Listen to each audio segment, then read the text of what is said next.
In a world dominated by the internet and social media, where access to information is almost instantaneous simply by pulling out the smartphone in our pocket, teaching students to think critically about the media and the information that they consume and share is vitally important. Media literacy education can start in the classroom, even as early as elementary school. The principles can be applied to almost any content area and can be taught by all teachers with support and resources they can find in their own school building or district. Talking with some educators, just in general, at South, and I've worked K through 12 now, so talking with all of them, I feel like they do not know how or do not feel comfortable integrating it into their lesson. Letting them know that you're there to partner with them, to support them, and team teach also, breaks down those barriers and helps people feel more comfortable. With the support of resources in your district, there are many interesting, innovative, and fun ways to tackle the concept of media literacy in your content area. First, let's talk about why media literacy is important to talk about in the classroom. According to the National Association for Media Literacy Education, a media literate person is defined as one who possesses the ability to access, analyze, evaluate, create, and act using all forms of communication. Media literacy is not restricted to one medium and is understood as a set of competencies that are essential for work, life, and citizenship. Media literacy helps students become wiser consumers of media, as well as responsible producers of their own media. Media literacy is important because it does provide a variety of different kinds of skills that you can use across your lifetime. Media literacy actually has its roots in English language arts. And so if we think about all the different types of skills and the different types of information that can be shared through media literacy, it actually goes across the curriculum. It is so very important to teach media literacy because of everything that's been coming in, starting from a few years ago with the idea of fake news and everything that's been happening in our culture and our society.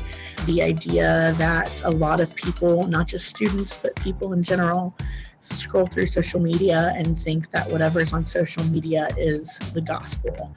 So it's extremely important to teach students, to teach everyone, truthfully, to not take that as gospel and to go back and find your source. But Young doesn't think simply talking about the subject is enough. To teach the concept of media literacy, it's all about hands-on experience. Bloom's taxonomy and Maslow's hierarchy of needs, all the things we learn about in education and our undergrad programs, all say that kinesthetic learning is what helps students learn the best and get it ingrained into their head. So the hands-on approach of having students go into their own lives and research what they're seeing really helps connect the idea of media literacy. Young has developed a range of media and information literacy hands-on activities to help teach the concept. One activity is randomly selecting a social media post and working through how to evaluate it with students. And we look at posts from CNN. We look at posts from some of these other people who are content creators, and I have them read the post, and then we do either a pear deck, which is a slide deck where students can put in anonymously their answers, or we do a Kahoot game later to kind of solidify that information. Again, more game, more practice. Young turns other lessons into games, which she finds keeps the students engaged and have a long-term impact. One of them requires students to go on a scavenger hunt through the library to find QR codes linking them to digital media. And they have to decide, is it good? Are we looking at a picture? Is it pixelated? Is it clearly photoshopped? And it's really popular right now to do music mashups. The question arises all the time, does someone have the right to take another person's song and sing it and mash it up with another one or with their own work? So we talk a lot about that and how that works with music nowadays, especially streaming.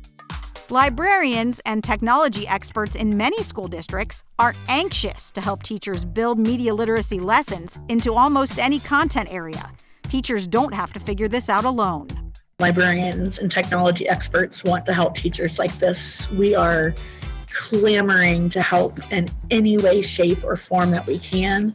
Media literacy is vitally important to introduce into the K-12 classroom. By using librarians or technology experts in your district for support, educators can find engaging and innovative ways to integrate the topic into almost any content area or class project while meeting many state and national content standards. To learn more about the PBS Media Literacy Educator Certification course offered for teachers in Ohio, visit this website,